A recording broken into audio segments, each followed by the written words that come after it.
మీరు అప్పట్లో అంత మీకు పరిచయాలు ఉండి మీకు అంత ప్యాషన్ కూడా ఉండింది కదా, మీ అంతటా మీరు తమిళ డైరెక్టర్లు భారతీరాజా గారు కానీ లేకపోతే మన బాలచంద్ర గారు కానీ ఇటువంటి వ్యక్తుల్ని ఎవరిని మీరు కలిసి ఏదో ఒకటి చేయాలనుకోలేదా? எல்லாம் ஹெல்த் எல்லாம் கரெக்டாக பார்த்துக்கோங்க, நல்லா தூங்குங்க, ஃபேஸ் எல்லாம் ஃப்ரெஷ்ஷாக இருக்கணும், 4 நாள் அவுட்டோர் போயிட்டுருக்கணும், நம்ம வந்து வேறு எங்கேயும் கமிட் ஆகல, எல்லாம் కరెక్ట్గా பார்த்துக்கோங்க. తెలుగులో ఆయన స్క్రీన్ టెస్ట్ చేశారు తప్ప వేరే ఎక్కడ, తమిళ్లో మీరే సార్ ఇంకెక్కడ కమిట్ అవ్వలేదు సార్. సరే కొంచెం నేను வெளியில் உட்கார் நான் கூப்பிடுறேன். మీరు షాక్ అయిపోయింటారు. ఆ మాట అనడం, సోఫాలోంచి లేచి ఆయన పట్టుకొని లాగుతున్నా కూడా ఇదిలిచ్చుకొని లోపలికి వెళ్ళిపోయాడు. ఒకరోజు నా కళ్ళ ముందే ఒక బొకేతో వాళ్ళ గురువుగారి దగ్గరికి కార్తీక్ వచ్చాడు. 25 days డేట్లు రాసి ఇచ్చేసి ఆయన వెళ్ళిపోయాడు. ఆ సినిమా రిలీజ్ అయిన తర్వాత నేను మెడ్రాస్లో మౌంట్ రోడ్లో సత్యం థియేటర్లో చూసేటప్పుడు ఆ సినిమా చూసినంతసేపు ఏడుస్తూనే చూశాను మేడం. నేను వెండితెర నుంచి కాకుండా బుల్లితెరకి మీరు షిఫ్ట్ అవ్వడానికి కారణం? Stardom is very important. Stardom లేకుండా కంటిన్యూ అవ్వడం వేస్ట్. ఎంత బ్యూటిఫుల్ అండ్ అడ్వెంచరస్ లైఫ్ అండి మీది. కార్తీక్ లాగా ఉన్నాను అని అరవింద్ గారు ఆ రోజు పెట్టుకున్నారేమో నన్ను. నాకు ఈ రోజుకి పెద్ద క్వశ్చన్ మార్క్. ఆ తర్వాత అవన్నీ చిరంజీవి గారు ఏం చేస్తున్నా కూడా అదే వస్తుండేది. అందరి పోలికలు ఇలా ఉండడం అన్నది కొంత మీకు మైనస్ అయిందని చెప్పచ్చా? నాకు టీవీ అది రాజ్ కుమార్ అనేది చూపించింది మేడం. ఆర్జీవి గారితో వర్క్ చేశారా కలిసి? కమ్మరాజ్యంలో కడపరెడ్లను దానికోసం అని నాకు ఫోన్ చేశారు. ఒక ఫామ్ హౌస్లో జరుగుతుందండి షూటింగ్. చూశానండి. ఒకరు చంద్రబాబు నాయుడు గారి లాగా, ఒకరు గోరంట్ల బుచ్చే చౌదరి గారి లాగా, ఒకరు. ఓహో, నేను చిరంజీవిని, ఇప్పుడు నేనేం చేయాలని, నేను బేసిక్గా టీడీపీ స్టార్ క్యాంపెయినర్ నేను. ఓహో,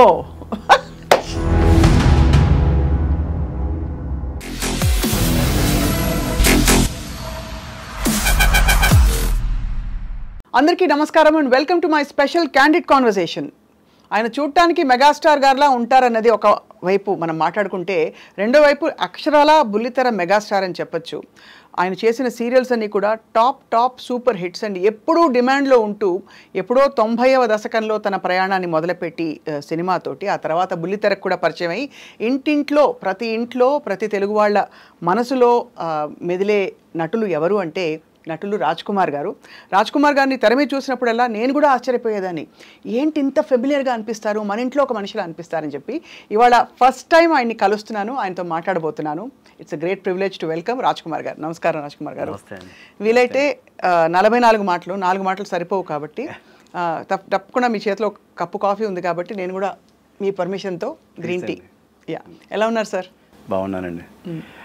ఫస్ట్ ఆఫ్ ఆల్ నాకు ఐ డ్రీమ్ ప్రేక్షకులకి నా హృదయపూర్వక నమస్కారాలు. తర్వాత ఐ డ్రీమ్ ఇంటర్వ్యూలో నేను మీ ముందు ఉండడం నాకు చాలా హ్యాపీగా ఉంది. ఎందుకంటే మీ యాంకరింగ్ చేసిన ఇవన్నీ నేను రెగ్యులర్గా చూస్తూ ఉంటాను. నేను ముఖ్యంగా ఆర్జీవి గారి ఇవన్నీ ఇంటర్వ్యూస్ అన్నీ నేను కంటిన్యూగా చూస్తుంటాను అనమాట.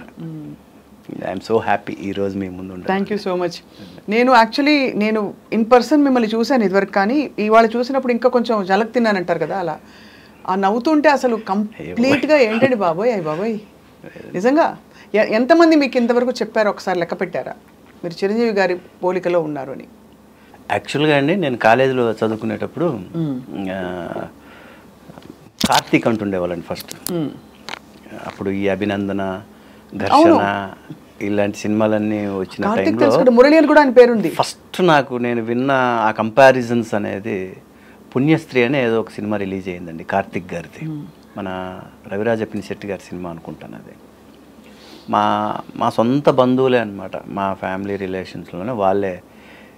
నిన్న ఒక సినిమాకి వెళ్ళి వచ్చాం, అచ్చు నీలాగే ఉన్నాడు రాజు అంటుండేవాళ్ళు మా ఇంట్లో. సో ఎవరు అని చూస్తే తర్వాత కార్తీక్, సీతాకోకచిలుక హీరో అని ఇలా మాట్లాడుకుంటుంటే విని ఏం చేసాం. కానీ సినిమాకి వచ్చిన తర్వాత ఫస్ట్ నేను చేసింది, కెమెరా ముందుకు వచ్చింది, దర్శకరత్న దాసనారాయణరావు గారు నాకు స్క్రీన్ టెస్ట్ చేసి ఆయన తారక ప్రభు బ్యానర్లో నన్ను 3 సినిమాలకి బుక్ చేసుకొని నాకు 1016 అడ్వాన్స్ ఇచ్చారు ఆయన. అమరాజీనామా తారక ప్రభులో, తారక్ ప్రభు వాళ్ళ బ్యానర్లో. తర్వాత మా గురువుగారు మన బ్యానర్లో స్టార్ట్ అవ్వడం లేట్ అయ్యేటట్టుగా ఉంది, ఇప్పుడు 3 అగ్ర నిర్మాతలు దేవి వరప్రసాద్ గారు, అశ్విని దత్ గారు, త్రివిక్రమరావు గారు 3 కలిసి తేజస్విని ఫిలిమ్స్ అని చిన్న సినిమాలు తీయడం కోసం ఒక బ్యానర్ స్టార్ట్ చేశారు మేడం. దాంట్లో ఫస్ట్ వాళ్ళు అమరాజీనామా సినిమా చేశారు. దానికి నన్ను హీరోగా పెట్టారు.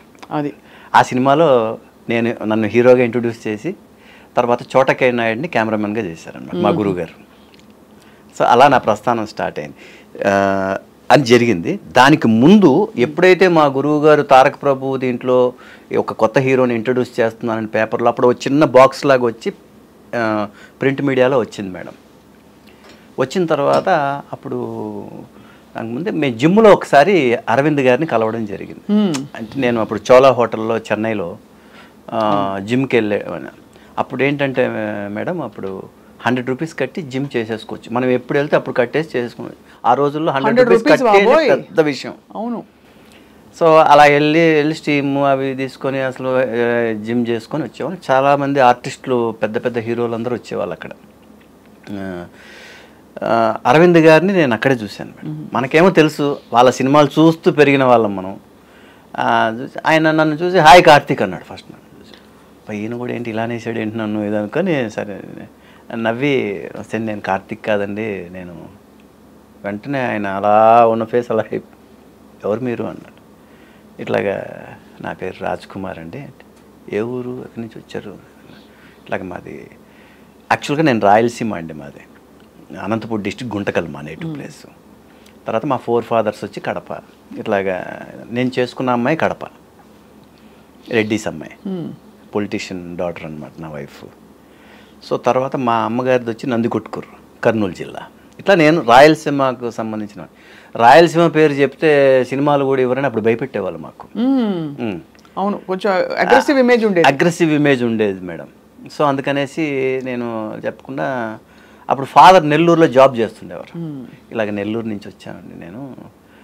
సో ఇట్లాగా ఎందుకు వచ్చారు? ఏదన్నా సినిమాలు ట్రై చేసుకుంటున్నానండి. ఇప్పుడు ఏమైనా చేస్తున్నారా అన్నారు. అంటే దాసనారాయణరావు గారు మొన్నే తారక ప్రభు దీంట్లో స్క్రీన్ టెస్ట్ చేసి 3 సినిమాలకు అగ్రిమెంట్ తీసుకున్నారండి. ఓహో అన్నారు. అంతే అండి అని ఓకే అన్నారు. డిస్పర్స్ అయిపోయాం. ఆయన జిమ్ చేసుకుంటున్నారు, నా పాటికి నేను జిమ్ చేసుకుని తర్వాత స్టీమ్ తీసుకొని రెడీ బయటకు వచ్చాం. వితిన్ 2 డేస్లో అండి నేను మామూలుగా పని ఉన్నా లేకపోయినా రోజు తారక ప్రభు దీనికి వెళ్ళి ఉండేవాళ్ళం అన్నమాట, మా గురువుగారి కాంప్లెక్స్కి వెళ్ళి.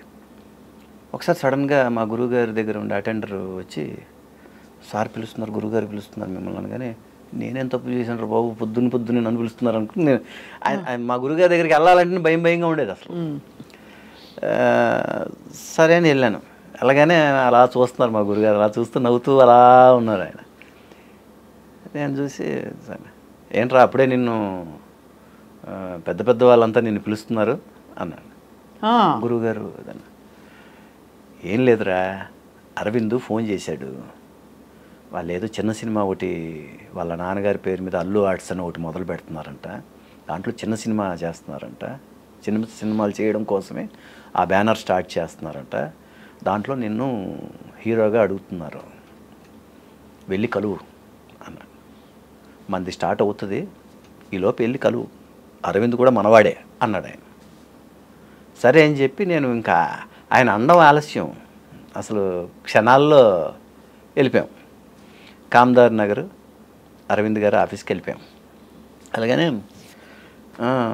ఏమ్మా మొన్న చూసాం కదా, తర్వాత ఇలాగ మాట్లాడితే ఇలాగ చెప్పారు, ఇలాగ మనం ఓ సినిమా చేస్తున్నాం, దాంట్లో ఇలాగ అనుకుంటున్నాం అని చెప్పి, డబ్బు భలే జబ్బు సినిమా అండి.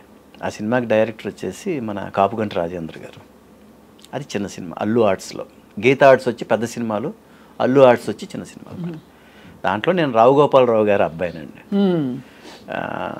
సో రెండో అబ్బాయిగా నన్ను పెట్టారు అందులో.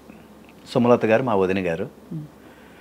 ఆ సినిమా దాంట్లో కూడా ఫస్ట్ సినిమాలోనే అచ్చుతున్నాడు, అందులో అచ్చుతున్నాడు. ఓహో, అప్పుడు అచ్యుత్ గారు కూడా beginning days. Beginning days, very beginning. Achyut అప్పుడు సినిమాలు చేస్తుండేవాడు. ఓహో, అప్పటికే ఆయన సినిమా ఇండస్ట్రీలో ఉన్నారు. మీకు లెక్క ప్రకారం రెండో సినిమా అవుతుంది. షూటింగ్లో నేను ఎంటర్ అయింది, ఫస్ట్ సినిమా కెమెరా ముందుకు వచ్చింది ఇక్కడే. ఓహో. కానీ ఫస్ట్ సినిమా రిలీజ్ అయింది నాది అమరాజీనామా. ఎందుకంటే ఇది నా 7వ సినిమాగా రిలీజ్ అయిందండి. అంత టైం పట్టింది ఎందుకో, చాలా టైం తీసుకున్నారు, 3 సంవత్సరాలు. కానీ ఇది మెయిన్ లీడ్ రోలే కదా ఇందులో. ఎందులో అండి? అల్లు గారి సినిమాతో. అల్లు ఆర్ట్స్ దాంట్లో అది వరవు నల్లవురు అని ఒక తమిళ సినిమా అండి, మన విసు గారి సినిమా. అది తెలుగులో వచ్చేసి విసు గారు చేసిన క్యారెక్టర్ వచ్చి గొల్లపూడి మారుతిరావు గారు చేశారు. విసు గారి సినిమా స్టాంప్ తెలుసు. ఆ తర్వాత అన్నపూర్ణమ్మ గారు. సో అలాంటి స్టోరీ. దాంట్లో ఒక యంగ్ హీరో పాటలు పాడడానికి ఒకరు ఉండాలి కదండి, డాన్స్లు ఆడడానికి. అలా పెట్టుకున్నారు మమ్మల్ని. Oh, so young hero role మీది. Young hero role. So Aravind గారు అలా పెట్టారు. మరి ఆ సినిమా నాకు 7వ సినిమాగా రిలీజ్ అయిందండి. ఈలోపు మా గురువుగారి సినిమా అది అమరాజీనామా స్టార్ట్ అయింది. ఆ సినిమా రిలీజ్ అయిపోయింది ఫస్ట్. సో మా గురువుగారి సినిమా అమరాజీనామా సినిమా ద్వారా ఫస్ట్ నేను వెండితెరకు పరిచయం ప్రజల ముందుకు రావడం జరిగింది. అప్పటి నుంచి అసలు. కానీ ఇంత సహజమైన యాక్టింగ్ మీరు అలవర్చుకోవడానికి, నేర్చుకోవడానికి ఎవరు మీకు ప్రేరణ? ప్రేరణ అంటే ఏం లేదండి, నేను మామూలుగా అంటే ఇంట్లో ఎవరైనా రంగస్థలం కానీ? మా ఫాదర్ అండి. మా ఫాదర్ ఈజ్ చాలా దాని పరిషత్తుల్లో ఎన్నో అవార్డులు తీసుకున్న యాక్టర్ అండి ఆయన.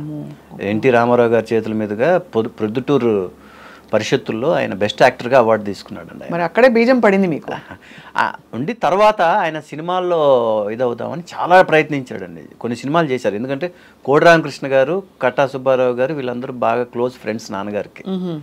సో వాళ్ళ సినిమాల్లో చేశారు ఆయన. చేసి ఆయనకేంటంటే చాలా కీ పోస్ట్ అండి ఆయనది. హీఈస్ ఏ టౌన్ ప్లానింగ్ ఆఫీసర్. యాక్చువల్గా he was a town planning officer that time. చాలా చాలా కీ పోస్ట్ అనమాట. ఆయనకు మెమో ఇచ్చారు గవర్నమెంట్, మీరు యాక్టింగ్ చేస్తారా అంటే జాబ్ చేస్తారా డిసైడ్ చేసుకుని మాకు చెప్పండి. ఎందుకంటే ఆల్ ద టైం ఆయన లీవ్ పెట్టేసి చెన్నై వెళ్ళిపోతుండేవాడు ఆయన. ఆ టైంలోనే మా నాన్నతో పాటు అప్పుడప్పుడు చెన్నైకి నేను వెళ్తుండేవాడిని. అట్లాగా మనకి ఆ లైట్లు, ఆ కెమెరాలు, ఆర్టిస్టులు, ఆ మేకప్లు ఇవన్నీ చూసి మనకి ఒక జోష్ వచ్చేది అప్పుడు. అసలు మనకి అప్పుడే అనుకున్నారు అయితే అంటే ఒకటండి, నాకేంటంటే చిన్నప్పుడు ఎప్పుడు కూడా అండి మనల్ని ప్యాంపరింగ్ చేస్తుంటారు కదా మన చుట్టుపక్కల వాళ్ళు. మా టోటల్ ఫ్యామిలీలోనే నేను ఒక సెంటర్ పాయింట్ లాగా ఉండేవాడిని చిన్నప్పటి నుంచే. నువ్వంతా హీరోలాగా మెయింటైన్ చేస్తున్నావు అది ఇది అనగానే మనం అప్పుడు వినడానికి చాలా బాగుంటుంది కదండి అలాంటివన్నీ. నిజంగానే ఫీల్ అయిపోతుండే వాళ్ళం. సో అలాగా పెరుగుతూ అందరూ అని అని అని అని లాస్ట్కి మా నాన్నతో పాటు ఈ సినిమా షూటింగ్లకి వెళ్ళడం ఇవన్నీ చూసిన తర్వాత ఇంకా ఇంజనీరింగ్ ఊరికే పేరుకి చదువుతున్నానే కానీ అసలు ఊరికే నామకే వస్తే. సో అయితే మరి పూర్తి చేయగలిగారా ఇంజనీరింగ్? చేసామండి, కానీ ఆ మార్కులు చూస్తే బ్రిడ్జులు దొల్లుతాయి అన్నమాట, పడిపోవు, దొల్లుతాయి. మీరు ఇప్పుడు దొర్లుతాయి అన్నారు చూడండి, చిరంజీవి గారి కొన్ని మేనరిజమ్స్ అలా వచ్చాయి అన్నమాట. సో అక్కడి నుంచి అంటే అది ఎందుకంటే ఐ థింక్ ఈ ఫెమిలియారిటీ బహుశా మాకు చూసి చూసి అలా అలవాటు అయ్యి కూడా ఒక అలా మైండ్ కూడా అలా అలవాటు అయిపోయింది మీ ఇది. బట్ మొత్తానికి అయితే మీరు వెండితెర నుంచి తర్వాత బుల్లితెరకు వచ్చారు. బట్ వెండితెర ప్రయాణం బాగా సక్సెస్ఫుల్గా సాగింది అనుకోవచ్చా మీది? ఆ టైంలో అండి మెడ్రాస్లో ఒక యంగ్ హీరోస్ బ్యాచ్ స్టార్ట్ అయిందండి. నేను, మన శ్రీకాంత్ బ్రదర్ శ్రీకాంత్, తమిళ్లో విక్రమ్, అజిత్, తర్వాత దొంగ దొంగ ఆనంద్, వీళ్ళందరూ చెన్నైలోనే ఉండేవాళ్ళు. ఇదొక కొత్త మాకు సీనియర్స్ ఎవరంటే మా మీద సీనియర్స్ ఎవరంటే రామ్కే గారు, అరుణ్ పాండ్యన్ గారు, వీళ్ళు సీనియర్స్గా ఉండేవాళ్ళు మేడం. தமிழ் எல்லாம் பேச தெரியுமா? நல்லா பேசுவேன் நான். தமிழ் நீங்க பேசுவீங்களா மேடம்? ரொம்ப ரொம்ப ஃப்ளூயண்டா பேசுவேன். தமிழ் எழுத படிக்க கூட தெரியும். எனக்கும் தெரியும். காலி கேப்ல அதுதான் நான் கத்துக்கிட்டேன். நானும் அதான். సో ఏంటంటే అక్కడ అలా ఇదవుతూ ఉన్న బ్యాచ్లో మేడం మేము అంతా కళా మాస్టర్ దగ్గర నడిగర్ సంఘంలో డాన్స్ ప్రాక్టీస్కి వెళ్ళేవాళ్ళం. అవును, ఆ రోజుల్లో డాన్స్ మస్ట్ కదా, వెరీ చాలా కంపల్సరీ అనమాట అది. సో మనం ఊరికే ఉండకూడదు, ఏదో ఒకటి. నేను జిమ్నాస్టిక్స్ ప్లేయర్, నేను బాగా జిమ్నాస్టిక్స్ ప్రాక్టీస్ ఉండేది. తర్వాత గ్యాప్ లేకుండా ఎప్పుడు బిజీగా ఉండేవాడిని మేడం. మెడ్రాస్లో ఆ గిండికి వెళ్ళి race course horse riding practice చేయడం, తర్వాత ఒక ఫైటర్ కుర్రాన్ని, అసిస్టెంట్ కుర్రాన్ని పెట్టుకొని అతని దగ్గర ఈ శాండ్లో ఈ బీచ్ దగ్గరికి వెళ్ళిపోయి ఈ జిమ్నాస్టిక్స్ ప్రాక్టీస్ చేయడము, తర్వాత ఇలాంటివన్నీ చేస్తాం. తర్వాత డ్యాన్స్ ప్రాక్టీస్ కళా మాస్టర్ దగ్గర, అప్పుడు జయంతి మేడం చూస్తుండేవారు. మాస్టర్ గారు షూటింగ్లకి వెళ్తున్నా కూడా జయంతి మేడం మాకు క్లాసెస్ ఇచ్చేస్తున్నాడు. మార్నింగ్ 6 to 7 టైంలో ఈ ప్రొడ్యూసర్స్, డైరెక్టర్స్ అందరూ దూరం నుంచి చూస్తూ ఉండేవాళ్ళు అనమాట. ఈ గ్రూప్లో ఎవరు బాగున్నారు, ఎవరు ఏంటి ఇది అన్నది, హీరో హీరోయిన్స్గా ఎవరు, లేడీస్, గర్ల్స్ అండ్ బాయ్స్ అందరూ వచ్చేవాళ్ళు అనమాట ప్రాక్టీస్. గర్ల్స్లో ఎవరు వచ్చేవారు ఇప్పుడున్న నటీమణులు? ఇప్పుడున్న అప్పుడు లక్ష్మి గారు అమ్మాయి, ఐశ్వర్య, తర్వాత వాళ్ళ పేర్లు గుర్తు రావట్లేదండి. వాళ్ళు తర్వాత హీరోయిన్గా కూడా చేశారు వాళ్ళు. నాకు ఐశ్వర్య గారు బాగా నోటాడు, ఆవిడ వస్తుండేవారు ప్రాక్టీస్కి. తర్వాత విక్రమ్ నాకు అక్కడే ఫ్రెండ్, అక్కడ డ్యాన్స్ క్లాస్కి వస్తుండేవాడు ఆయన. సో ఆ విధంగా ఫస్ట్ మా బ్యాచ్లో హీరో అయ్యింది విక్రమ్. అప్పుడు మీరా అనేసి ఒక సినిమా అండి, మన ఆయన ఫోటోగ్రాఫర్, ఆయన డైరెక్టర్ అండ్ ఫోటోగ్రాఫర్. మీరు ఓ బటర్ఫ్లై బటర్ఫ్లై అనే సాంగ్ కూడా ఇళయరాజా గారి మ్యూజిక్, చాలా పెద్ద హిట్ సాంగ్స్ అన్ని అందులో. కానీ అన్ఫార్చునేట్లీ ఆ సినిమా పెద్దగా ఆయనకి ఇది అవ్వలేదు, ప్లస్ అవ్వలేదు. కానీ విక్రమ్ గారు తర్వాత కదండి ఆయన యాక్చువల్లీ ఆయన స్టార్ లేదండి, ఫస్ట్ ఆయన హీరోగా ఆ సినిమా మంచి ఇది. మీరు అప్పట్లో అంత మీకు పరిచయాలు ఉండి మీకు అంత ప్యాషన్ కూడా ఉండింది కదా, మీ అంతటా మీరు తమిళ డైరెక్టర్లు భారతీరాజా గారు కానీ లేకపోతే మన బాలచంద్ర గారు కానీ ఇటువంటి వ్యక్తుల్ని ఎవరిని మీరు కలిసి ఏదో ఒకటి చేయాలనుకోలేదా? మీకు ఒక చిన్న విషయం చెప్పాలి మేడం. ఇక్కడ భారతీరాజా గారి సినిమాకి వచ్చేసి ఇది ఎప్పుడు జరిగిందంటే, మా గురువుగారు నన్ను స్క్రీన్ టెస్ట్ చేసిన ఒక వారంకో 10 రోజులకో నాకు భారతీరాజా గారితో ఒక ఇదిగా ఆడిషన్కి వెళ్ళడం జరిగింది. ఆయన ఒకే ఒక్క ఫోటో, ఆ ఫోటోతో నన్ను సెలెక్ట్ చేసేసుకున్నాడు ఆ సినిమాకి. హీరోయిన్గా వచ్చేసి రంజిత అమ్మాయి ఉన్నారు కదండి, ఆ అమ్మాయి కూడా తెలుగు అమ్మాయి అండి. మన ఆయన executive production controller Ashok Kumar గారు అని ఉండేవారు, మన తెలుగు సినిమాలకంతా ఆయన చేస్తుండేవారు. వారి అమ్మాయి అనమాట ఆ అమ్మాయి, రంజిత గారు చేసి, ఇద్దరు తెలుగు వాళ్ళమే, నేను తెలుగు వాడినే, ఆ అమ్మాయి తెలుగు అమ్మాయి. భారతీరాజా గారు అలా బుక్ చేశారు. తర్వాత కరెక్ట్గా ఏమైందంటే ఇంక షెడ్యూల్కి 4 రోజుల్లో వెళ్తున్నాం అవుట్డోర్. ఇళయరాజా సాంగ్స్ అసలు ఎంత మంచి, నాడోడి తెండ్రల్ సినిమా పేరు. పిలిచాడు రూమ్లోకి, హెల్త్ జాగ్రత్తగా చూసుకో, ఆయన బేస్ వాయిస్, ఆయన ఎలా ஹெல்த் எல்லாம் கரெக்டாக பார்த்துக்கோங்க, நல்லா தூங்குங்க, ஃபேஸ் எல்லாம் ஃப்ரெஷ்ஷாக இருக்கணும், 4 நாள் அவுட்டோர் போயிட்டுருக்கணும், நம்ம வந்து வேறு எங்கேயும் கமிட் అవ్వలేలా, ఎలా కరెక్ట్గా பார்த்துக்கோங்க. ఇది చెప్తున్నా, నోరు మూసుకొని ఉండొచ్చు కదా నేను. అలాగే సార్, ఎక్కడ కమిట్ అవ్వలేదు సార్, తెలుగులో ఆయన స్క్రీన్ టెస్ట్ చేశారు తప్ప వేరే ఎక్కడ, తమిళ్లో మీరే సార్, ఇంకెక్కడ కమిట్ అవ్వలేదు సార్ అన్నాను. ఆయన ఒక్క సెకండ్ తిరిపి సొల్లు అన్నాడు. ఆయన మళ్ళీ చెప్పు అంటే, ఆయన స్క్రీన్ టెస్ట్ చేశాడు తప్ప తమిళ్లో ఎక్కడ మీరే సార్ ఫస్ట్. సరే కొంచెం నేను வெளியில் உட்கார், நான் கூப்பிடுறேன். అమ్మ బాబోయ్, ఇంకా 4 రోజుల్లో అండి మేము వెళ్తున్నాం. మేము ఎందుకు అంత ఆయనకి నచ్చలేదా? లేదండి, భారతీరాజా గారి ఆర్టిస్ట్ అంటే ఎవ్వరు ఇంకా వాళ్ళ సైడ్ చూసి ఉండకూడదు, ఏం లేదు. ఆయనే ఫస్ట్ చూసినా, ఏమి ఆయన స్క్రీన్ టెస్ట్ చేసినా అన్నీ ఆయనే చేసి బుక్ చేసుకుని ఇది చేసి, ఆయన రేపు పొద్దున ఆయన హీరోయే అని చెప్పాలి, లేదంటే ఆయన హీరోయినే అని చెప్పాలంట. నాకు నిజంగానే అలా వెళ్ళి అన్నారు, బయట కూర్చున్న హాల్లో. జయకుమార్ అనేసి ఆయన పెద్ద ప్రొడక్షన్ మేనేజర్ ఉండేవారు, ఆయన దగ్గర పర్మనెంట్గా ఆయన దగ్గరే ఉంటారు, అన్ని సినిమాలకు ఆయన వైట్ అండ్ వైట్ అలా ఉంటాడు. ఆయన ధోతి కట్టుకొని పైన వైట్ షర్ట్ వేసుకుని వచ్చాడు, ఇలా సోఫాలో కూర్చొని ఉన్నాడండి. ఇలా ఉన్నాడు, నా ఫేస్ మీద ఆయన ఫేస్ ఉంది. తిడుతున్నాడు నన్ను, లిటరల్గా తిడుతున్నాడు తమిళ్లో. నాకు అర్థమవుతుంది ఏదో తిడుతున్నాడు. అప్పుడు తమిళ్ కొంచెం కొంచెం వచ్చాడు నాకు. సార్ నేనేం తప్పు చేశానండి, నన్ను ఎందుకు తిడుతున్నారు? కళ్ళన్నీ ఎర్రగా అయిపోయి అందులో అప్పుడు ఇంకా బుగ్గలన్నీ బాగా ఇలా పట్టుకుంటే అసలు మార్కు పడేలాగా ఉండేవాడిని మనిషిని. ఆయన ఆ తిట్టను చూసి కళ్ళన్నీ ఎర్రగా అయిపోయి ఏం తప్పు చేశానండి చెప్పండి అంటే, ఏమయ్యా ఒకవేళ ఆయన స్క్రీన్ టెస్ట్ చేశాడే అనుకో, నువ్వు అది చెప్పాలా ఆయన దగ్గర? నువ్వు నోరు మూసుకొని ఉండొచ్చు కదయ్యా, హీరోని మార్చమంటున్నాడయ్యా ఇప్పుడు, ఏంటయ్యా నువ్వు చేసిన పని అని ఇలా అంటున్నాడండి ఆయన. మీరు షాక్ అయిపోయింటారు. షాక్ అండి. ఆ మాట అనడం, సోఫాలోంచి లేచి ఆయన పట్టుకొని లాగుతున్నా కూడా ఇదిలిచ్చుకొని లోపలికి వెళ్ళిపోయాను నేను. తగ్గేదేలే, రాయలసీమ కదా. అలా అని కాదండి, ఓకే అంటే కాదు మేడం, భారతీరాజా గారి సినిమా మిస్ అవుతుందంటే అయ్యో ఉంటుంది కదా. అయ్యో ఎంత బాధ అండి అసలు.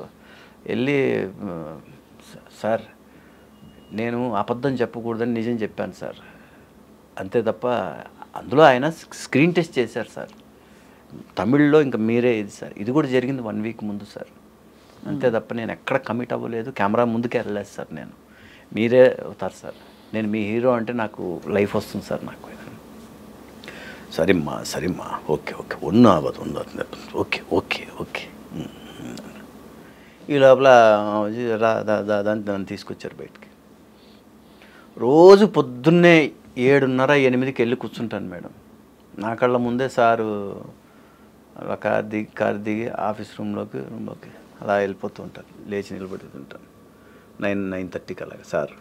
మళ్ళీ ఈవినింగ్ 5 o'clock ఆయన వెళ్ళేటప్పుడు మళ్ళీ ఇలాగ 1 వీక్. ఒకరోజు నా కళ్ళ ముందే ఒక బొకేతో అలా గురువుగారి దగ్గరికి కార్తీక్ వచ్చాడు. వచ్చి లోపలికి వెళ్ళాడు. ఒక 20 minutes 25 days డేట్లు రాసి ఇచ్చేసి ఆయన వెళ్ళిపోయాడు. ఈ సినిమాకి నాడోడి తెండ్రల్. గుండెలా జారిపోయిందా? ఇంకా కార్తీక్ వచ్చి వెళ్ళిపోయిన తర్వాత ఇంకా నేను ఇంకా అర్థమైపోయింది. కానీ లాస్ట్లో ఆయన ఒక మాట అన్నాడు భారతీరాజా గారు, ఇది మిస్ ఆయిడ్చి అని ఒన్ను ననికాదుங்க நீங்க, నేను అడిగినా నల్ల வருவனே. பட் இதில் பண்ணுறதெல்லாம் பண்ணிட்டு இந்த அளவுக்கு அது ஈగోవా ఎన్నాను పురియవే మాటంకరు. అదే ఆయనకి సెంటిమెంట్ అంట మేడం. మనం సెంటిమెంట్ అంటే ఇప్పుడు ఏదో పోనీ మీరు నటించేశారంటే అది వేరు, కానీ అంటే ఒక ఆర్టిస్ట్గా మీ స్ట్రగ్లింగ్ మీ బిగినింగ్ డేస్ బాధాకరం. మొన్న కూడా మేడం, నేను మొన్న ఒక తమిళ షూటింగ్ చేసేటప్పుడు మొన్న కలిసినప్పుడు పాపం వయసు అలా ఉన్నాడు ఆయన. ఏదో తమిళ షూటింగ్ చేస్తున్నాడు ఆయన, సినిమా ఫాదర్ రోలే ఏదో చేస్తున్నాడు మేడం. అందులో వెళ్ళి సార్ గుర్తున్నానా సార్ నేను, ఇది ఎప్పుడు జరిగింది మేడం? 1990 జనవరి ఫిబ్రవరి మార్చి ఆ టైంలో మేడం ఇది జరిగింది, ఈ ఇన్సిడెంట్ జరిగింది, నాడోడి తెండ్రల్ మ్యాటర్. సో గుర్తుందా మేడం అంటే జ్ఞాపకం తెచ్చే. కానీ సార్ మీ ఆశీర్వాదంతో ఆర్టిస్ట్గా ఇంకా అలా చేసుకుంటూనే ఉన్నాను సార్ నేను. గాడ్ బ్లెస్ యూ అలా కలిసేసి మళ్ళీ వచ్చేసాను. ఆ సినిమా రిలీజ్ అయిన తర్వాత నేను మెడ్రాస్లో మౌంట్ రోడ్లో సత్యం థియేటర్లో చూసేటప్పుడు ఆ సినిమా చూసినంతసేపు ఏడుస్తూనే చూశాను మేడం నేను. కళ్ళల్లో అలా నీళ్ళ. ఒక్కొక్క పాట ఇళయరాజా గారి మ్యూజిక్, అందులో ఆ పాటలు, అందులో gold Smith character hero character అనమాట, కార్తిక్ చేశాడు అది. అందులో ఒక బ్రిటిష్ లేడీ కూడా ఉంటుంది, ఇంకొక సెకండ్ హీరోయిన్ కానీ అనమాట. అంత మంచి సినిమా అది. పెద్దగా ఆడలేదు అప్పట్లో ఆ సినిమా, నాడోడి తెండ్రల్ సినిమా. బట్ హీరోగా నాకు భారతీరాజా హీరో అంటే ఎంత భారతీరాజా హీరో, నాడోడి తెండ్రల్ అలా ఇమేజ్ వచ్చేసిండేది నాకు. అప్పుడు ఈ తెలుగులో చిరంజీవి గారు లాగా ఉన్నారు, ఇవన్నీ నాకు అవన్నీ దాటేసి ఉండేవాడిని మేడం నేను. అవి కాకోకుండా ఇంకో లైన్లో వెళ్ళిపోయి ఉండేవాడిని. ఇవన్నీ ఏంటంటే బట్ మనం ఎక్కడ ఇది కాకూడదు, అన్నిటినీ ఫేస్ చేయాలి మనం. బట్ మరి తెలుగు తెరపైనే మీ ప్రయాణం కొనసాగింది దాదాపు సినిమాలన్నీ కూడా. తమిళ్లో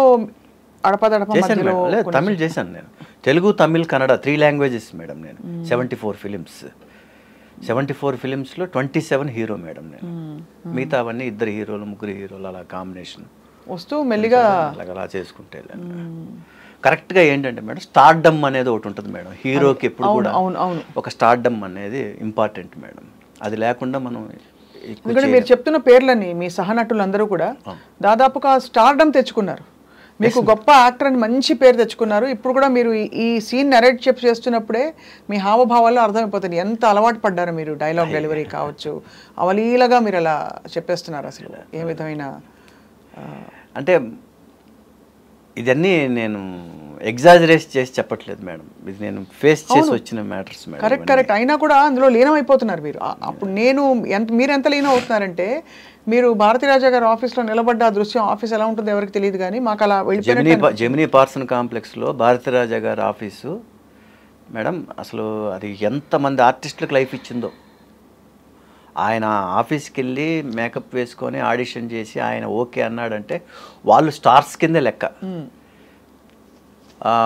పాత కార్తిక్ మారే ఇరుక తెలుగు ఓకే నో ప్రాబ్లం, నా అడ్జస్ట్ పన్నికిరా, నా పేస వెక్కిరా తమిళ్. ఆయన చెప్పిన మాటలండి. తర్వాత ఆయనకు రా అనేది సెంటిమెంట్ అంట, రాజ్ కుమార్ ఓకే. ఇలాగ అన్నీ ఆయన ఇది చేశాడు మేడం, అన్నీ ఓకే అయిపోయినాయి. కరెక్ట్గా ఇంకా 4 డేస్లో అవుట్డోర్ వెళ్ళడానికి ముందు ఇలా జరిగింది. ఓకే సరే, ఇదొక విధి అంతే అంతే అంతే అంతే అంతే. బట్ ఆ తర్వాత మీరు వెండితెర నుంచి కాకుండా బుల్లితెరకి మీరు షిఫ్ట్ అవ్వడానికి కారణం? షిఫ్ట్ అవ్వడానికి కారణం అంటే అది చెప్పాను కదా madam, stardom is very important. Stardom లేకుండా కంటిన్యూ అవ్వడం వేస్ట్. ఇప్పుడు రన్నింగ్ రేస్లో ఉన్నాం మేడం, వెళ్ళిపోతున్నాం ముందు, మధ్యలో మనం అందరిని దాటుకుని నన్ను క్రాస్ చేసి అందరూ వెళ్ళిపోతుంటారు. నేను ఇంకా నో, స్టార్డమ్ లేకుండా మనం ఉండకూడదు. స్టార్డమ్ ఎక్కడున్నా కూడా మనం అప్పటికి నాకేంటంటే నేను దీనికి వెళ్ళా, మన తమిళ్ చేశా, కన్నడ చేశాను. కన్నడలో వెళ్ళిన తర్వాత వెళ్ళిన వెంటనే ఇదే కష్టం ఇంకో చోట పడదామని పడ్డాను మేడం, అంతే మేడం. నేను సో కన్నడ వెళ్ళి అక్కడికి వెళ్ళగానే పేరుది ఇది వచ్చింది, నా పేరు రాజ్ కుమార్. అక్కడ పెద్ద ఆయన ఉన్నారు, కన్నడ కంఠీరవ రాజ్ కుమార్ గారు ఉన్నారు. వెంటనే నేను చేసిన పని ఏంటంటే అప్పుడు ప్రెస్ మీట్ పెట్టాను. ప్రెస్ మీట్ పెడితే చాలామంది నన్ను అలా చూస్తున్నారు, వీడు ఏమీ చేయకుండా ప్రెస్ మీట్ ఎందుకు పెట్టాడు, వీడు ఇంత భారీ ఎత్తున ప్రెస్ మీట్ ఎందుకు పెట్టాడు అన్నట్టుగా చూస్తున్నారు అందరూ. నేను బెంగళూరులో ఇంజనీరింగ్ చదువుకున్నాను కాబట్టి కన్నడ వచ్చి మేడం కొంచెం మాట్లాడగలను. ఒకటే మాట చెప్పాను, ಇವಾಗ ನಾನು ಈ ಪ್ರೆಸ್ ಮೀಟ್ ಇಟ್ಟಿದ್ದು ಸುಮ್ಮನೆ ಇಲ್ಲ, ಒಂದು ಕಾರಣ ಇದೆ. ಏನಾದರೂ ಮಾಡಿದ್ರೇ ಪ್ರೆಸ್ ಮೀಟ್ ಇಟ್ಟರೆ ಚೆನ್ನಾಗಿರುತ್ತೆ. ಆದರೆ ಇವಾಗ ನಾನು ಯಾಕೆ ಮಡಗಿದ್ದೀನಿ ಈ ಪ್ರೆಸ್ ಮೀಟ್ ಅಂದರೆ, ನನ್ನ ಹೆಸರು ರಾಜ್ ಕುಮಾರ್, ಅಪ್ಪ ಅಮ್ಮ ಇಟ್ಟಿದ್ದು ನೇಮ್ ಅದು. ಇವಾಗ ಇಲ್ಲಿ ದೊಡ್ಡವರು ಅಣ್ಣ ಅವರು ಕನ್ನಡ ಕಂಠೀರವ ರಾಜ್ ಕುಮಾರ್ ಅವರಿದ್ದಾರೆ, ಆ ಹೆಸರು ಅವ್ರಿಗೆ ಇರಬೇಕು, ಆ ದೊಡ್ಡವ್ರಿಗೆ ಇರಬೇಕು. ಅದಕ್ಕೋಸ್ಕರ ನನ್ನ ಹೆಸರು ರಾಜ್ ಕುಮಾರಿಂದ ರಾಜ್ ಕಮಲ್ಗೆ ಚೇಂಜ್ ಮಾಡ್ತಾ ಇದ್ದೀನಿ. ಇದು ಚೇಂಜ್ ಮಾಡ್ಕೊಳ್ತಾ ಇದ್ದೀನಿ ಅಂದರೆ ಅದು ಗೊತ್ತಾಗಬೇಕು, ಮಕ್ಕಳಿಗೆಲ್ಲರಿಗೆ ಗೊತ್ತಾಗಬೇಕು ಅಂದರೆ ಥ್ರೂ ಮೀಡಿಯಾನೇ ನಾನು ಹೇಳಬೇಕು ಆ ವಿಷಯನೇ. ಅದಕ್ಕೋಸ್ಕರ ನಾನು ಈ ಪ್ರೆಸ್ ಮೀಟ್ ಇಟ್ಟಿದ್ದೀನಿ ಅಂತ ನಾನು ಒಂದು ಮಾತು ಹೇಳಿದ್ದೀನಿ. ಇದೇ ಮಾತು చెప్పాను. ನಿಮ್ಮ ಪ್ರೆಸ್ ಮೀಟ್ ಅವರಿಗೆ ತುಂಬ రెస్పెక్ట్ లేదు మేడం, నేను సిన్సియర్గా చెప్పాను. అంటే మీరు మీ మంచితనం అది, మీరు అలా చెప్పడం మార్చుకోవడం, ప్లస్ పెద్ద ఆయనకి ఎంత గౌరవం ఇచ్చారో అర్థమైపోతాను కదండి మేడం. నేను బెంగళూరులో చదివేటప్పుడు రాజ్ కుమార్ గారు సినిమాలు అన్నీ చూసేవాడిని మేడం. నేను చదువుకునే ఏరియాలో ఒకే థియేటర్ ఉండేది, ఆ థియేటర్లో ఏం వచ్చినా చూసేవాడిని నేను. వారానికి 3 రోజులు తెలుగు సినిమాలు వస్తాయి, 4 రోజులు కన్నడ సినిమాలు వస్తాయి మేడం. అందులో అన్ని సినిమాలు చూసేవాడిని. ఆయన పాటలు అంటే చాలా ఇష్టం నాకు, ఇప్పటికీ పాడుకుంటుంటాను ఆయన పాటలు, రాజ్ కుమార్ గారి పాటలు అంత ఇష్టం. సో ఆ విధంగా మనం ఉన్నప్పుడు ఆ పేరు ఆయనకే ఇంకా మనం, అందుకని నా పేరు నేను రాజ్ కుమార్ నుండి రాజ్ కమల్గా మార్చుకుంటున్నాను. అందుకే ఈ ప్రెస్ మీట్ పెట్టాను, అంతే తప్ప వేరే ఏ ఉద్దేశం లేదండి అని. మీ ఆశీర్వాదం నాకు కావాలి అని అనుకున్నాను. మీరు నమ్మరు మేడం, 10 డేస్లో నాకు ఫస్ట్ పిక్చర్ వచ్చింది, కెంపు ముగిలు. దేవరాజు గారు నేను ఇద్దరు హీరోస్ అనమాట, బ్రదర్స్, అన్నా తమ్ముడు కథ. అది స్టోరీయే అన్నా తమ్ముడు కథ. సో అలా చేసుకుని 6 సినిమాలు చేశాను మేడం కంటిన్యూగా. నాకన్నా 1 ఇయర్ 1.5 ఇయర్ ముందు అనుకుంటా సాయి గారు వచ్చారు అక్కడికి, సాయి కుమార్ గారు. ఆయనది అప్పుడు పోలీస్ స్టోరీ ట్రెమెండస్ హిట్ అయింది. ఆయన మాస్ హీరోగా ఆయన పెద్ద హిట్ వచ్చింది. మనం ఏంటంటే సినిమాలు వస్తున్నాయి, చేస్తున్నాం, ఒక ఫ్యామిలీ హీరోలాగా వెళ్తున్నాం. ఎక్కువ మీకు ఫ్యామిలీ ఇమేజే ఉండింది మేడం. నాకే స్టార్డమ్ రావాలంటే ఎప్పుడు కూడా యాక్షన్ మూవీసే చేయాలి మేడం. అవును. కానీ మీరు హార్స్ రైడింగ్ నేర్చుకున్నారు, డాన్సింగ్ నేర్చుకున్నారు, స్టంట్లు నేర్చుకున్నారు. అవన్నీ బహుశా బయట పెట్టే పరిస్థితులు తక్కువ. లేదు, ఇప్పుడు నేను తెలుగు సినిమాలో చేసిన వాటిలో అవన్నీ చేశాను మేడం. నేను అవన్నీ సేమ్ మన రాజు మాస్టర్ గారు, విజయ్ మాస్టర్ గారు, విజయ్ మాస్టర్ గారు, వీళ్ళందరి దగ్గర నేను మన సినిమాల్లో మంచి ఫైట్స్ చేశాను, అన్నీ చేశాను. కానీ ఫుల్ ఫ్లెడ్జ్డ్గా నేనే సోలో హీరోగా రౌడీ ఎమ్మెల్యే అని అప్పుడు సినిమా చేశాను మేడం. మంచి ఇది వచ్చింది అది అంతా. కానీ అది ఎలా ఉండాలంటే మేడం, అది కిక్ బాక్సింగ్ లాగా ఉండాలి మేడం. హిట్ అది ఉంటేనే స్టార్డమ్ మేడం. అది క్యారెక్టరైజేషన్లోనే మిమ్మల్ని అలా ఎలివేట్ చేసే డైలాగ్స్ కానీ సన్నివేశాలు ఉండాలి కదా. ఉండాలి మేడం. మీ వంతు మీరు పూర్తి కృషి చేశారు. అది కానీ అలా అని నథింగ్. ఇప్పుడు మీరు చూడండి, ఇంతకాలం కొనసాగుతున్నారు. కొనసాగడమే కాకుండా మీరు ఇంటింట్లో ఇప్పుడు ఫెమిలియర్ నేమ్, చాలా ఫెమిలియర్ ఫేస్ అయిపోయారు. అందరూ మిమ్మల్ని ఇప్పుడు బాగా గుర్తుపడతారు కదా. బాగా పిచ్చి పిచ్చిగా, ముఖ్యంగా లేడీస్ మేడం. లేడీసే. అవును. వాళ్ళు ఏంటంటే వాళ్ళ ఇంట్లో మనిషిలాగా నన్ను అనుకుంటారు మేడం. అందుకని అందరికి ఈవినింగ్ 6 అయ్యే లోపల నేనే డోర్స్ తెచ్చుకుని వెళ్ళిపోయినట్టుగా ఉంటుంది మేడం. వాళ్ళు వద్దురా బాబు, రావద్దురా బాబు అన్నా కూడా మనం ఇంట్లోకి వెళ్ళిపోయి వాళ్ళకి కనపడతాం. దేవుడి దయ వల్ల ఆ ప్రాజెక్టులు కూడా హిట్ అయినాయి.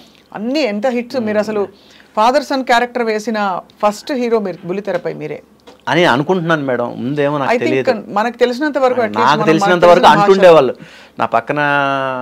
వీళ్ళు కూడా అందరూ వీళ్ళు కూడా అంటుండేవాళ్ళు, సీనియర్స్, పెద్దవాళ్ళు. పవిత్ర బంధంలో నేను ఫస్ట్ ఫాదర్ అండ్ సన్ వేసాను మేడం, డ్యూయల్ రోల్. ఫాదర్ అప్పుడే ఈ మాస్క్ షాట్స్ దాంట్లోనే, టీవీలోనే అన్నీ చేసి ఆ సీన్స్ దానికోసమని అలాగా అని అంటుండేవాళ్ళు. అంతకు ముందే ఏమైనా చేశాను అంటే నేను చెప్పడం వచ్చి మన తెలుగులో మేడం. అవును. మన హిందీలో ఆల్రెడీ ఎప్పుడో వచ్చేసినాయి అంట, అది వేరే విషయం. అదే మిగతా లాంగ్వేజెస్లో. అవును. కానీ అంటే ఇంత సుదీర్ఘ కాలం పాటు కొనసాగిస్తూ మీ పాత్రల్ని ఇప్పటికి కూడా అంటే ఏదో ఒక మంచి క్యారెక్టర్లో మీరు మెయిన్ లీడ్ క్యారెక్టర్స్లో మీరు పడ్డం అనేది, అది తప్పకుండా మీ యాక్టింగ్కి మీరు చాలా న్యాచురల్ యాక్టర్ అండి మీరు. నేను కూడా చూశాను కొన్ని సీన్స్ అవి, సీరియల్స్ అవి. సో అది అక్కడి నుంచే కొనసాగుతూ స్ట్రగుల్ అనిపించింది రాజ్ కుమార్ గారు ఎక్కడైనా లైఫ్? స్ట్రగుల్ అంటే మేడం, ఈ రోజులు ఎలా ఉన్నాయంటే కంటిన్యూగా ఒక 6 నెలలు కనపడలేదు అంటే పెద్ద పెద్ద వాళ్ళనే మర్చిపోతారు మేడం. ఎందుకంటే ప్రజలు కూడా, వాళ్ళు కూడా స్పీడ్ అయిపోయారు. ఇది అయిపోయిందా, నెక్స్ట్ ఏంటన్నట్టుగా వెళ్ళిపోతూ ఉంటారు. ఆ రోజులు పోయినాయి. వాళ్ళే కావాలి మాకు అనే రోజులు పోయినాయి మేడం. సో మనమే కనపడుతూ ఉండాలి వాళ్ళకి. కనపడుతూ ఉండాలని చెప్పేసి మనం ఇష్టం వచ్చినట్టు చేయకూడదు మేడం. దాంట్లో మళ్ళీ మనం సెలెక్టెడ్గా, అది మన ఇంపార్టెంట్. నేనేంటంటే మేడం, సీరియల్స్లో కూడా హీరో 2012 వరకు చేసుకుంటూ వచ్చాను మేడం. 2000 సంవత్సరం నుంచి 99 నుంచి 2000 సంవత్సరం వరకు హీరోగా చేసుకుంటూ 2012 వరకు. 2013లో నా ఓన్ ప్రొడక్షన్లో సినిమా ప్రొడ్యూస్ చేశాను మేడం. బ్యారిస్టర్ శంకర్ నారాయణ అని చేశాను నేను. ఒక అందులో ఏంటంటే ఒక పెద్ద క్యారెక్టర్ని నేను షో చేసి, క్యారెక్టర్స్కి కూడా మనం తెలుగులో చేయించుకోవచ్చు అని ఇండస్ట్రీకి చెప్పుకుందామని చేసుకున్నా ఆ సినిమా. సరే, అది ఆ సినిమా ఆ టైంలో కొంచెం డబ్బులు పోయినాయి. సినిమా బాగుంది అన్నారు కానీ 2013లో 3 కోట్లు పోయింది మేడం. అమ్మో, పెద్ద అమౌంట్ అండి. పెద్ద అమౌంట్ మేడం, పెద్ద అమౌంట్. ఎందుకంటే సినిమా మొదలుపెట్టిన ఫస్ట్ శుభం షాట్ దగ్గర, దాన్ని ఏమంటారు, ఓపెనింగ్ షాట్ దగ్గర నుంచి, ముహూర్తం నుంచి సినిమా రిలీజ్ చేసే వరకు పబ్లిసిటీతో సహా అన్నీ నేనే చేసుకున్నాను మేడం. అదే టైంలో కొంచెం నాకు ఈ మార్కెట్ కూడా కొంచెం డల్గా ఉండి ఇది కూడా అవ్వాల, దాన్ని ఏమంటారు,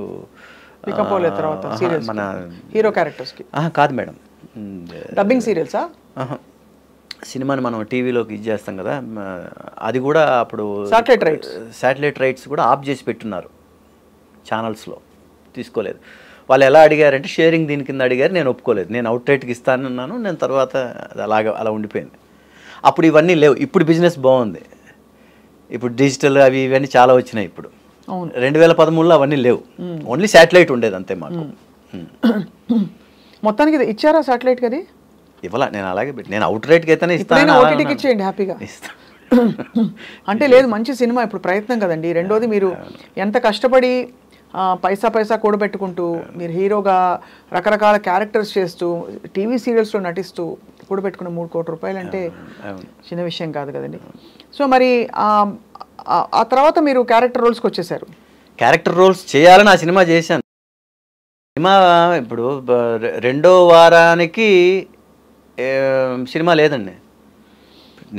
డిస్ట్రిబ్యూటర్స్ ఎప్పుడు కూడా ఏంటంటే అండి, పెద్ద సినిమాలు లేని టైం చూసి చిన్న సినిమాలకి థియేటర్లు ఇస్తారు. అవును, నాకు అలాగే ఇచ్చారు. ఇస్తే ఏమైందంటే అప్పుడు పవన్ కళ్యాణ్ గారి సినిమా అత్తారింటికి దారేది ఎడిటింగ్ రూమ్లో హాఫ్ సినిమా బయటకు వచ్చేసింది. ఆయన భోగవల్లి ప్రసాద్ గారు, ప్రొడ్యూసర్ గారు, ఆయన వామ్మో ఇది మనం నెక్స్ట్ మంత్ ఇప్పుడు నేను సెప్టెంబర్ 21 రిలీజ్ చేశాను మేడం. అక్టోబర్ 12 తర్వాత 2 పెద్ద సినిమాలు ఉన్నాయి, అత్తారింటికి దారేది, వస్తావయ్య రామయ్య, జూనియర్ ఎన్టీఆర్ గారిది. ఎప్పుడైతే సగం సినిమా బయటకు వచ్చేసిందో, నేను సినిమా సెప్టెంబర్ 21 రిలీజ్ చేశాను మేడం. సెప్టెంబర్ 23 నాకు ఇంకా డేట్లు అలాగే మైండ్లో ఉన్నాయి. సెప్టెంబర్ 23 వాళ్ళది ఎడిటింగ్ రూమ్లో సినిమా బయటకు వచ్చింది, హాఫ్ సినిమా. ఆయన నెక్స్ట్ అక్టోబర్ 12 తర్వాత పెట్టుకున్న సినిమాని ఇమ్మీడియట్గా ఆయన నెక్స్ట్ వీక్, అంటే ఇప్పుడు నెక్స్ట్ ఫ్రైడే, ఇప్పుడు నేను 21 ఫ్రైడే చేశాను, నెక్స్ట్ 28 ఫ్రైడే రిలీజ్ చేశారు ఆయన. నా థియేటర్లన్నీ పోయినాయి. పెద్ద సినిమా అంటే ఇంకేముంటుంది మేడం, ఇంకేముంటుంది. అవును, సినిమా ఏమో బాగుందని చెప్తున్నారు. ముఖ్యంగా నేను ఆ ఓల్డ్ క్యారెక్టర్ని స్పెషలైజ్ చేసుకున్నాను మేడం. దాంట్లో ఆ డబ్బింగ్ చెప్పడం కోసమే 12 రోజులు అవస్థపడ్డాను అసలు. దాన్ని చేసి మనం చేసాం. సెకండ్ వీక్ బాగుంది, పబ్లిసిటీ ఏమో. తర్వాత సినిమా తీసేసిన తర్వాత కూడా 4 వారాలు ఇంకా టీవీలో పబ్లిసిటీ వస్తుంది, ప్రింట్ మీడియాలో యాడ్లు వస్తున్నాయి, కానీ సినిమా లేదు. హోర్డింగ్స్ అన్నీ అలాగే ఉన్నాయి ఇంకా అన్ని చోట్ల, స్టేట్ మొత్తం. అప్పుడు కంబైన్డ్ స్టేట్ మేడం. అవునవును కదా, అంతే. ఏంటి మేడం, ఆంధ్ర సీడెడ్, నేను మయూరి ఫిల్మ్ డిస్ట్రిబ్యూటర్స్. తెలంగాణ ఇది వచ్చేసి నైజాం వచ్చేసి కేఎఫ్సి ఎంటర్టైన్మెంట్స్, మన సునీల్ నారంగ్ గారు వాళ్ళు అనమాట, పెద్ద డిస్ట్రిబ్యూటర్స్. అవును, చేసి మనం అంత చేసి అంత పబ్లిసిటీ ఆ రోజుల్లోనే 80 లక్షలు ఖర్చు పెట్టాను మేడం. అబ్బాబ్బాబ్బా, అంత ఖర్చు పెట్టి, ఎందుకంటే చిన్న సినిమాలకి పబ్లిసిటీయే లైఫ్ మేడం. ఇప్పుడు నేను స్టార్ కాదు, మన సినిమాని పబ్లిసిటీ ద్వారానే థియేటర్ వరకు తీసుకురావాలి. పబ్లిసిటీ పెట్టాను నేను. 2వ వారానికి సినిమా ఉంటాయి కదా మేడం, 2వ వారం దాటుంటే నాకు ఓవర్సీస్ రెడీగా ఉన్నింది, శాటిలైట్ రెడీగా ఉన్నింది.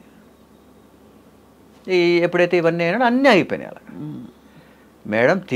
సినిమా థియేటర్లో తీసేశారు లేదు అన్న తర్వాత నా బాధ దేవుడికి చెప్పుకోవాలంటే ఇదిలిచ్చుకొని, ఓకే ఇది కూడా ఇది మనకు లైఫ్లో ఇది అనుకొని చాలా స్ట్రగుల్ పడ్డారు. అంటే ఎంత సక్సెస్ వచ్చిందో పక్కనే మీకు అంటే ఒకటి మేడం, తగ్గిపోయి ఇదైపోయామా ఆర్టిస్టులు అక్కడే మేడం ఉండాల్సిందే.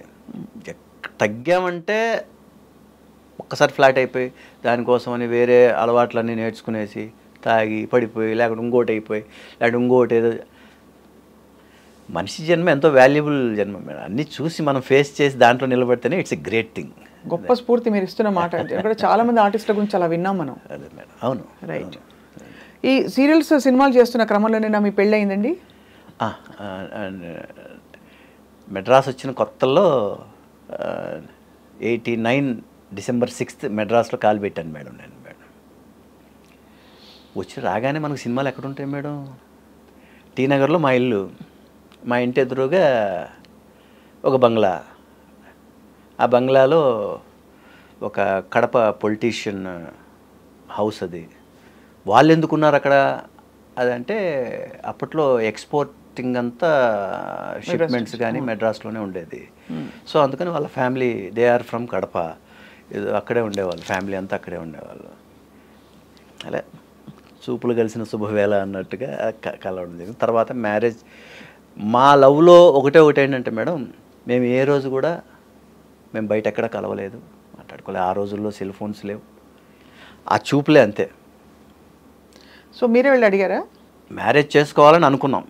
ఎలా అనుకుంటారు సార్ ఊరికే ఇంకా మాట్లాడుకోకుండా? అదే చెప్తున్నాను మీకు. మీకు అదే చెప్పాలి.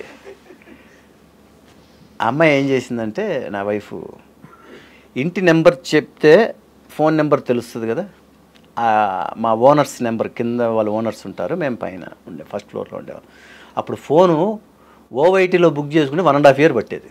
అవును, బుక్ చేసుకున్నాం. వచ్చిన తర్వాత అది ఎప్పుడు కొత్తది తెలియదు, పీపీ కాల్ అని కింద ఉండేది.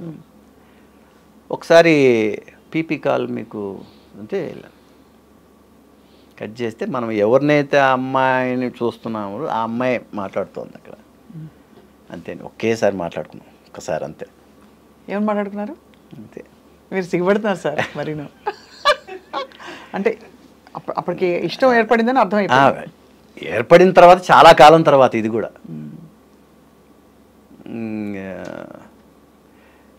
మీరెందుకు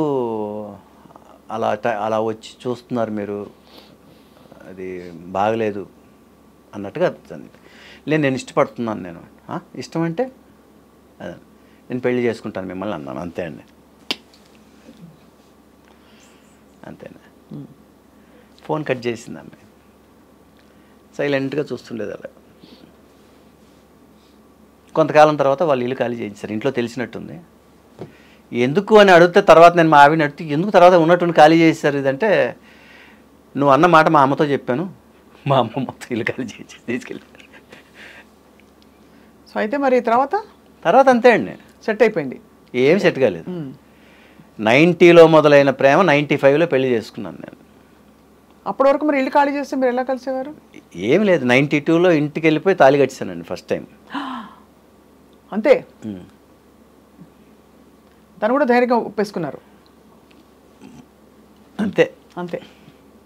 అప్పుడు నన్ను ఉయ్యాలు ఊపి పడేసినట్టు ఊపేసి పడేశారు. అప్పుడు తర్వాత ఆ తాలిబొట్టు తీసుకెళ్ళి తిరుపతి హుండీలో వేసారు.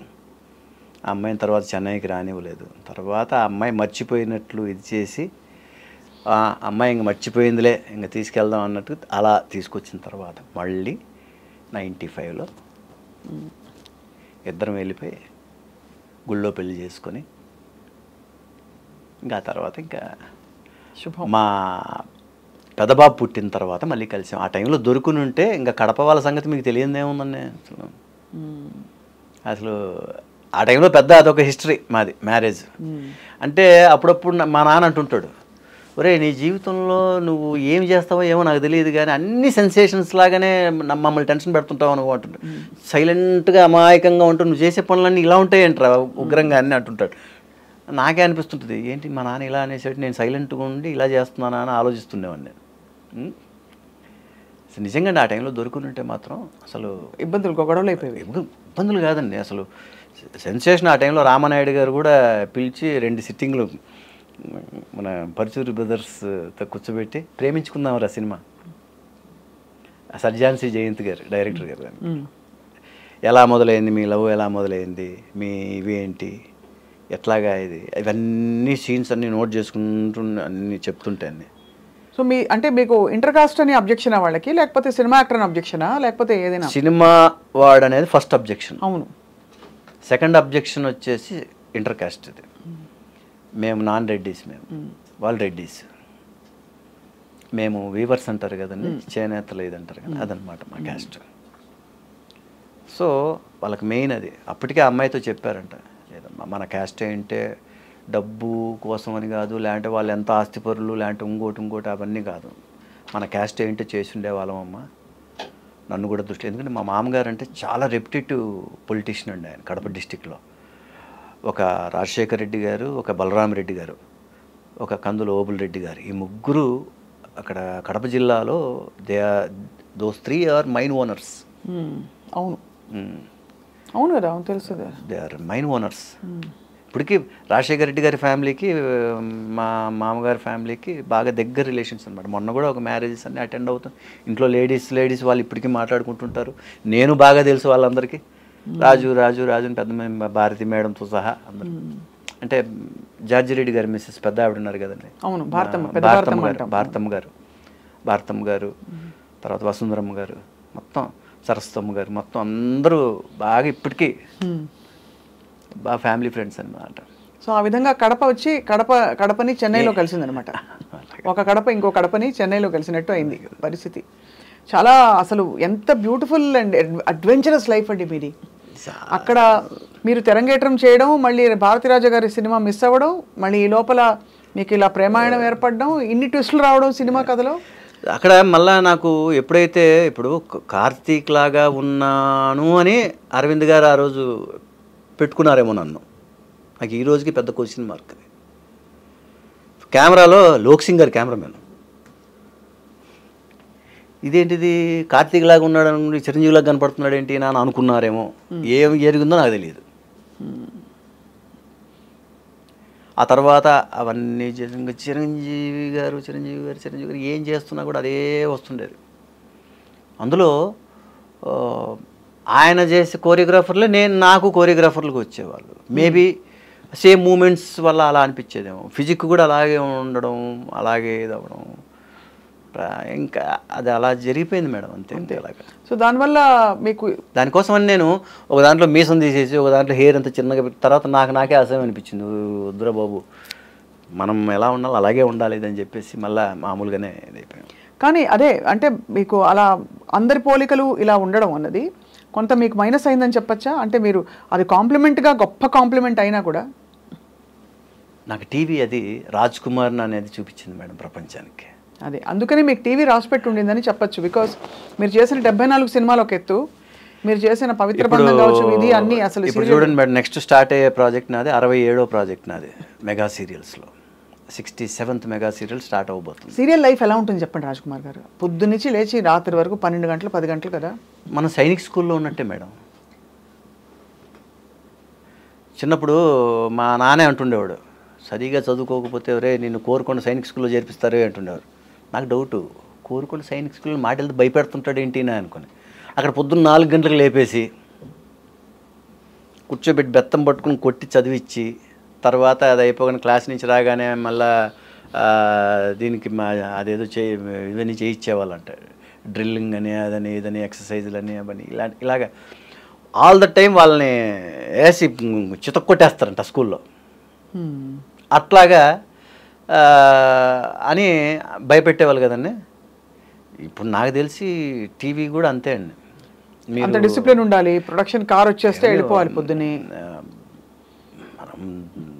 నేనేంటంటే నాది ఒక పద్ధతి అండి. నేను మొదటి నుంచి ఒకటి, నాకు డబ్బులు కరెక్ట్గా వస్తున్నాయి అనుకోండి, కరెక్ట్గా ఎక్కుతా కారు.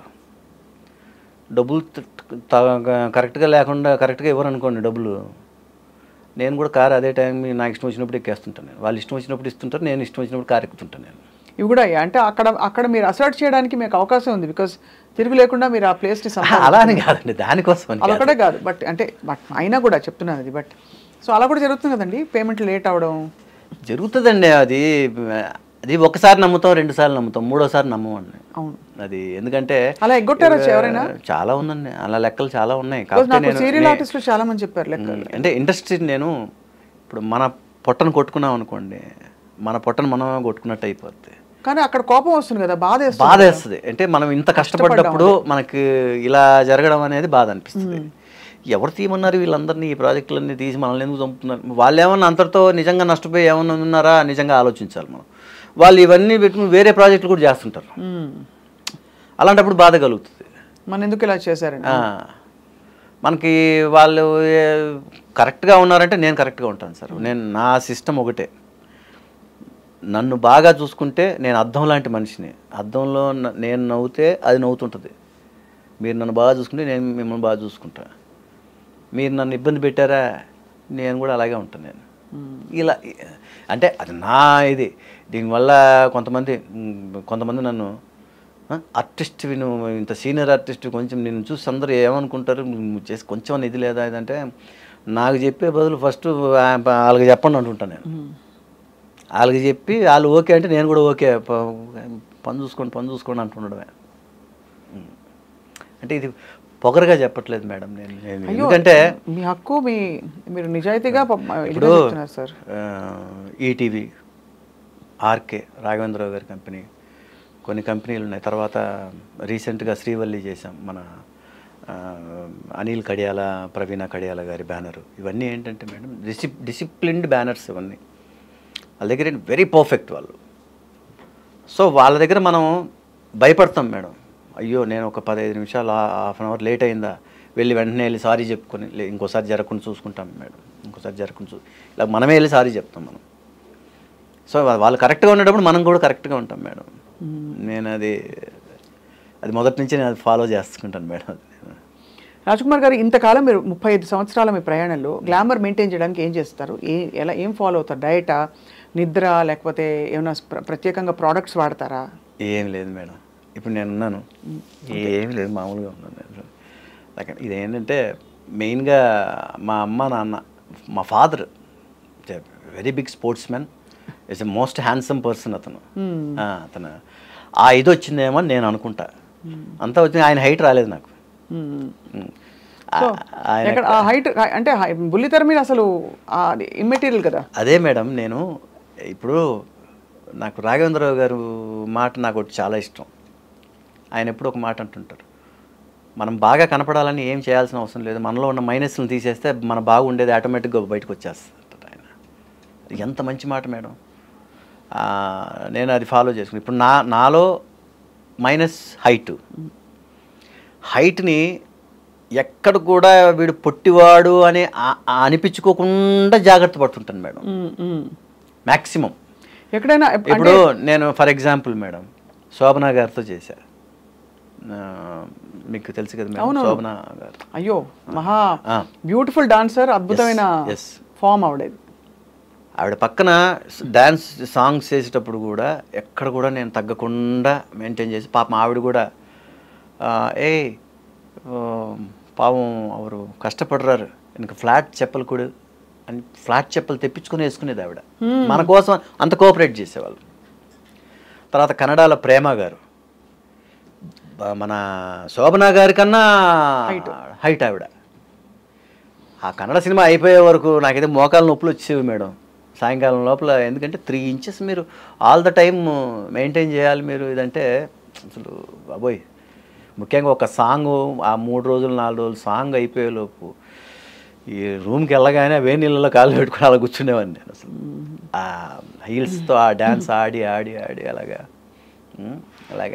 నాకు అప్పట్లో సినిమాలు చేసేటప్పుడు సాంగ్స్లో నాకు మంచి పేరు మేడం, దేవుడి దయ వల్ల బాగా డాన్స్. దీంట్లో నేను బేసిక్గా డాన్సర్ని కాదు మేడం. ఇప్పటికీ అప్పుడప్పుడు మా ఫ్రెండ్స్ వాళ్ళు వీళ్ళు సంగీత్లో డ్యాన్స్లు, నువ్వు అంత మంచి డాన్సర్వి, డ్యాన్స్ ఆడుతుంటే నేను వెరీ పూర్ డాన్సర్ని. అసలు అలా మ్యూజిక్ పెట్టగానే అలా దాని ప్రకారం డ్యాన్స్ ఆడే అనేది అసలు నాకు లేదు. నేను మాస్టర్ చెప్పింది ప్రాక్టీస్ చేసి చేసేవాడినే తప్ప. ఎలాంటి స్టెప్స్ ఎక్కువ వచ్చాయి మీకు? మాస్టర్స్ దగ్గర కొన్ని సిగ్నేచర్ స్టెప్స్ ఉంటాయి. ఉదాహరణగా తారా ప్రసాద్ మాస్టర్ గారి దగ్గర వాళ్ళకు ఒక సిగ్నేచర్ స్టెప్స్ ఉంటాయి వాళ్ళవి. తర్వాత లారెన్స్ మాస్టర్ దగ్గర ఒక స్టైల్ ఉంటుంది, ప్రభుదేవ మాస్టర్ గారి దగ్గర ఒక స్టైల్ ఉంటుంది. అందరి దగ్గర చేశాం మేడం. తర్వాత తరుణ్ మాస్టర్ గారు, బాంబే మీ ఫ్రెండ్స్ అంటే కనపడితే హాయ్ రాజ్ ఎలా ఉన్నావా బాగున్నావా. ఇప్పుడు మొన్న కార్తిక్ గారు నాకు పరిచయం లేదు, అసలు లేదు. మీరు ఆయనలా ఉండడం తప్ప ఆయన ఎప్పుడు కలవలేదు. చిరంజీవి గారిని మొన్న కూడా మీడియా ప్రెస్ మీట్లో ఆ రోజు విజయ్ దేవరకొండ గారు చిరంజీవి గారు వచ్చారు మేడం. ఆ ఫంక్షన్కి నన్ను మా ఫ్రెండ్ విక్రమ్ అనేసి ఒక అబ్బాయి ఉన్నాడు, అతను తీసుకెళ్ళాడు. దాదా అంటే వద్దు, వాళ్ళకి ఎదురుపడి వాళ్ళని ఇబ్బంది పెట్టకూడదు, మరి నేను రాను, నువ్వు వెళ్ళేసి రాదంటే నువ్వు రా అని తీసుకెళ్ళారు.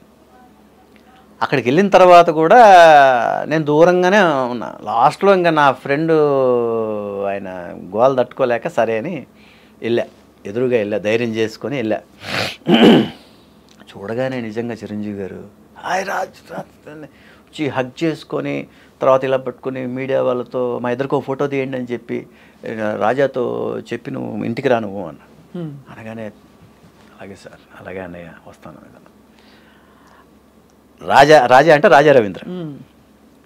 రాజా నాకు మంచి ఫ్రెండ్, మొదటి నుంచి మేము ఈ సీరియల్స్లో కూడా కలిసి యాక్ట్ చేస్తూనే వచ్చాం. మాకు తర్వాత నేను చెప్పా, రాజా అన్నయ్య చెప్పాడు ఇంటికి రమ్మన్నాడు అంటే నేను చెప్తాను. ఫోన్ కూడా తీయట్లేదు ఆ రోజు నుంచి. నాకేం భయపడి చిరంజీవి గారు ఏమనుకుంటారో, రమ్మని చెప్తే రాలేదు చూడని అనుకుంటారు. వెళ్ళిపోండి, డైరెక్ట్గా వెళ్దామంటే ఇబ్బంది పెట్టినట్టు మనం అలా వెళ్ళకూడదేమో అని అదొక అడ్డు వస్తుంటుంది నాకు. అదే మీరు ఇప్పుడు సభాముఖంగా చెప్పారు కాబట్టి డెఫినెట్గా అనుభవం ఉన్న వాళ్ళు పెద్దవారు చిరంజీవి గారు కాబట్టి డెఫినెట్గా మిమ్మల్ని, అందులో మీరు ఇంతకాలం ఆర్టిస్ట్గా ఉన్నారు. నాకు ఎంత ఇదంటే చిరంజీవి అన్నయ్యకు మొన్న ఇది వచ్చింది కదండి, పద్మ విభూషణ్ ఇది, తర్వాత గిన్నీస్ బుక్ది, ఇలాంటి సందర్భాల్లో మనం ఖచ్చితంగా వెళ్ళి కలిసి ఇవి చెప్తే బాగుంటుంది అనేది నా ఇది ఇష్టం, కానీ కుదరలా. రాజ్ కుమార్ గారు, మీరు ఆర్జీవి గారితో వర్క్ చేశారా కలిసి? ఆర్జీవి గారిని ఇంతవరకు నేను ఎదురుగా ఎప్పుడు కలవలేదు మేడం. కాకపోతే మన కరోనా టైంలో మేడం కమ్మరాజ్యంలో కడపరెడ్డిలను ఒక సినిమా దీనికి దానికోసం అని నాకు ఫోన్ చేశారు. ఫోన్ చేసి ఏమండి ఇలాగా ఆర్జీవి గారి కంపెనీ నుంచి ఫోన్ చేస్తున్నాము, మీకు దీంట్లో వచ్చేసి ఇట్లాగా చిరంజీవి గారు క్యారెక్టర్ మీకు ఇదన్నారు. ఒకే రోజు 2 షాట్లు. అంటే నాకు యాక్చువల్గా చిరంజీవి గారుకి ఇదిగా డూప్గా చేయమని అన్నట్టుగా అది నాకు అర్థమైపోయింది. నేను అవన్నీ పక్కన పెట్టేసి ఆర్జీవి గారి సినిమా ఆర్జీవి గారే డైరెక్ట్ చేస్తారేమో అనే ఉద్దేశంతో నేను ఓకే అండి అనేసా. ఇంకా మిగతా విషయాలు ఏమీ పట్టించుకోలేదండి, ఓకే అనేసా. హైదరాబాద్కి టికెట్ వేసారు, చెన్నై నుంచి వచ్చాను. వచ్చి షూటింగ్కి వెళ్ళగానే క్యారవాన్ చూపించారు, క్యారవాన్లోకి వెళ్ళాను. మేకప్ మ్యాన్ వచ్చాడు, మేకప్ వేశాడు. ఒక ఫామ్ హౌస్లో జరుగుతోందండి షూటింగ్.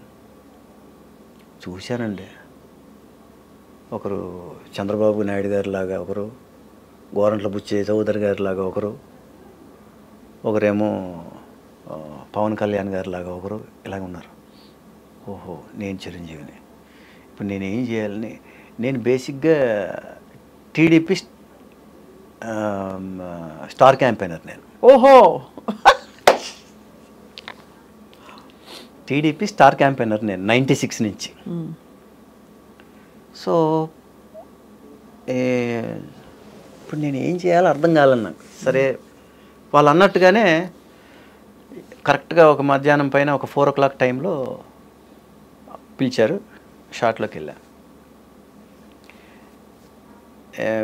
వెళ్ళి పవన్ కళ్యాణ్ గారు ఓడిపోయిన తర్వాత, అప్పుడు ఫస్ట్ ఎలక్షన్స్లో ఓడిపోయిన తర్వాత ఆయన ఫామ్ హౌస్లో ఉంటే అన్నయ్య చిరంజీవి గారు వచ్చి ఆయన్ని కన్సోల్ చేయడం అన్నమాట. ఆ షాట్ ఇబ్బంది పడిపోయారా? ఏం ఇబ్బంది ఏం పడలేదు. నేను రామ్ గోపాల్ వర్మ గారు ఆర్జీవి గారు కనపడడం లేదని చూసుకుంటున్నాను. నేను ఫస్ట్ ఆశ్చర్యం నాకు లొకేషన్లో వీళ్ళందరిని చూడగానే, ముఖ్యంగా చంద్రబాబు నాయుడు గారిని చూడగానే ఎగ్జాక్ట్ నాకైతే అసలు ఏం అర్థం కాలే, అలా ఉండిపోయాను నేను. అసలు ఏ ఊరండి మీది, ఏ ఊరు మీది అని అడిగాను. నాకు తెలియదు. మేము నాసిక్ సే ఆయా అన్నాడు ఆయన. ఒకటే మాట, నాసిక్ సే ఆయా అనగానే ఓహో ఈయన తెలుగు కాదని అర్థమైపోయింది ఫస్ట్ పాయింట్. మనకు చంద్రబాబు నాయుడు గారు వాయిస్ వచ్చేసి మనకు మైండ్లో ఫిక్స్ అయిపోయి ఉంటాం కదండి మనం. ఈయన చూస్తే అసలు క్వైట్ ఆపోజిట్ వాయిస్ ఈయన. మేము నాసిక్ సే ఆయా భయ్యా అన్నాడు. అనగానే ఓహో నాకు హిందీ రాదు, ఆయనకి తెలుగు రాదు. సరే సైలెంట్గా నవ్వుకున్నాం. మళ్ళీ క్యారవాన్లోకి వెళ్ళిపోయి నేను కూర్చున్నాను. నేను సాయంకాలం షాట్కి రమ్మన్నారు. షాట్కి రమ్మన్న తర్వాత పవన్ కళ్యాణ్ గారు క్యారెక్టర్ ఆ అబ్బాయి అలా కూర్చొని ఉంటే అన్నయ్య చిరంజీవి గారు వెళ్ళి భుజం మీద చేసి, అంటే అన్నయ్యని ఇలా చూస్తాడు. ఆయన చూడగానే అంటాడు అన్నయ్య ఇది షాట్. సరే ఓకే. రామ్ గోపాల్ వర్మ గారి అసిస్టెంట్ అబ్బాయి డైరెక్ట్ చేస్తున్నాడు. అది ఆ పేరు మర్చిపోయాను నేను. నేనేమో ఆర్జీవి గారి కోసం చూస్తున్నా. సరే అర్థమైపోయింది ఆయన రావట్లేదు, సార్ అసిస్టెంట్సే చేస్తున్నారని అర్థమైపోయింది. ఆ షాట్ తీశారు. సార్ మీకు అయిపోయింది అన్నారు. మళ్ళీ నైట్ ఫ్లైట్కి టికెట్ వేసారు. నేను నైట్ ఫ్లైట్కి బయలుదేరి చెన్నై వచ్చాను. అక్కడికి అయిపోయిందండి.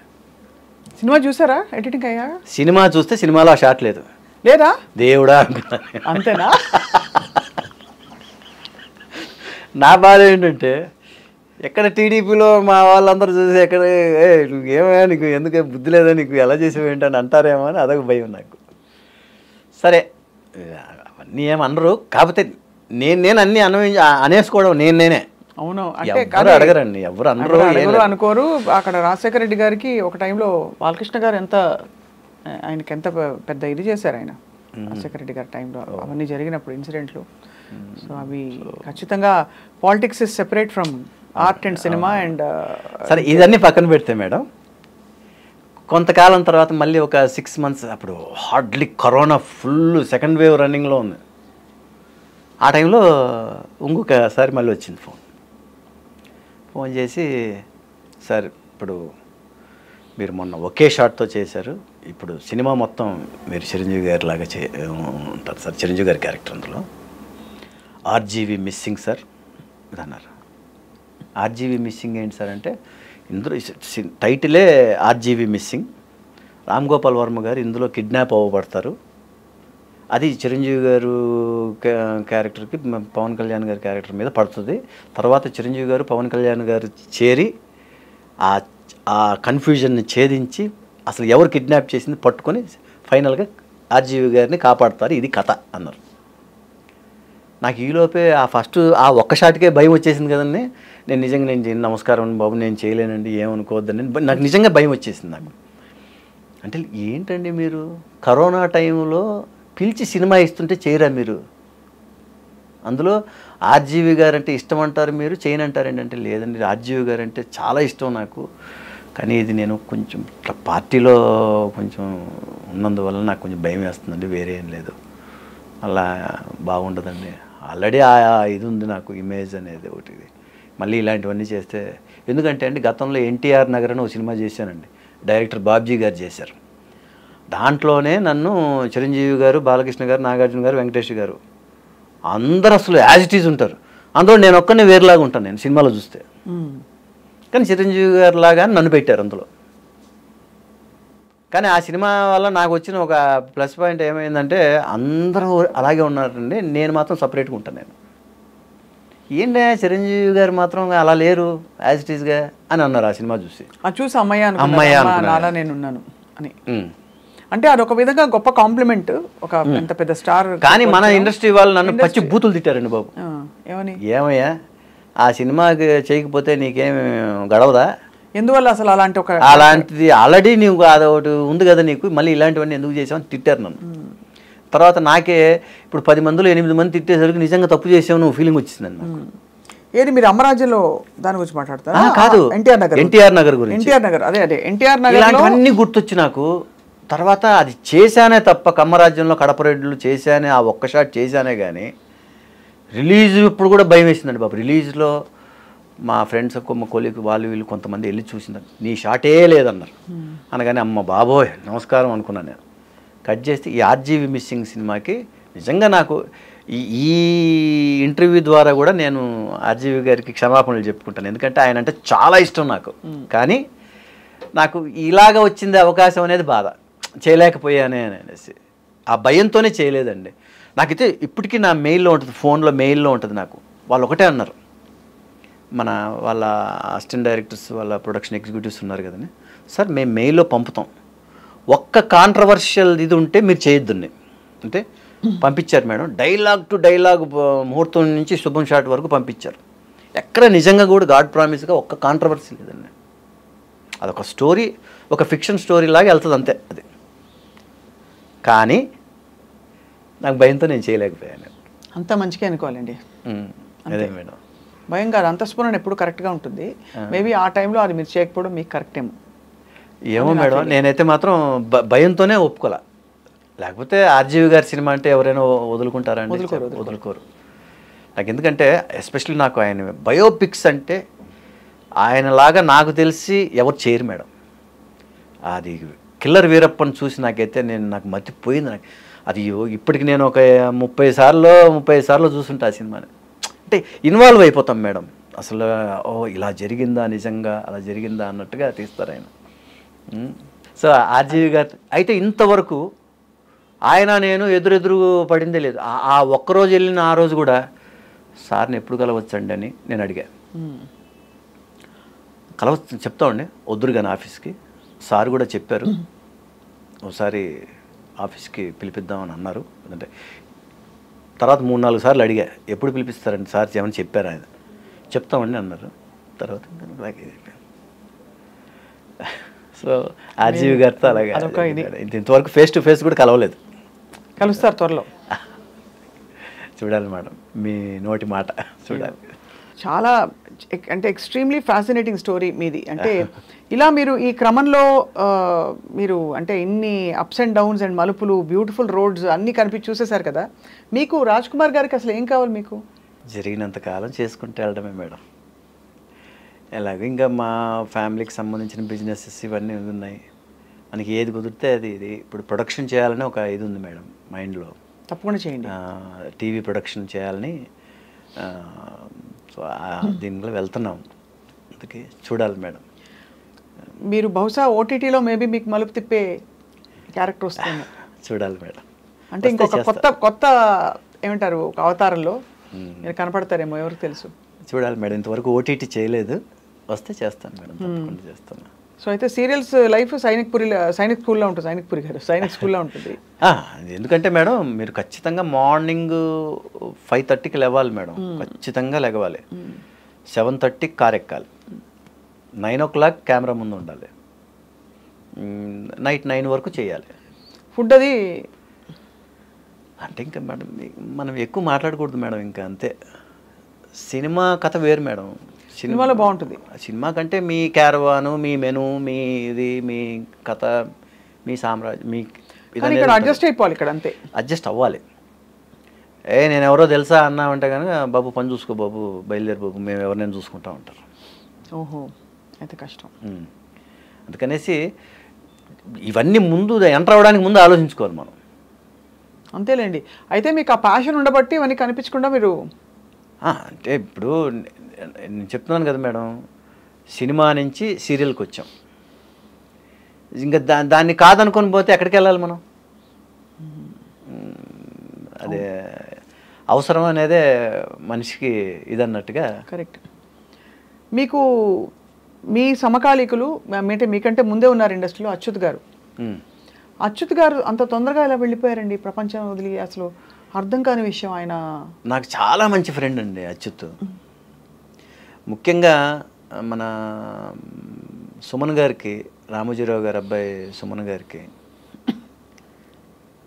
అచ్యుత్ గారన్న, తర్వాత రాజా రవీంద్ర, తర్వాత బాలాజీ, అఫ్కోర్స్ నేను కూడా, నన్ను కూడా కొంతమందిని ఆయన బాగా ఇష్టపడి తన కథల్లో కూడా ఈ సీరియల్కి ఈ హీరోని పెడదాం మనం అని అనుకొని ఆయన అలా చేస్తుంటారండి. ఆయన అలా ఉన్న వాళ్ళల్లో అచ్యుత్ ప్రథమ స్థానంలో ఉంటాడనేది నా ఉద్దేశం.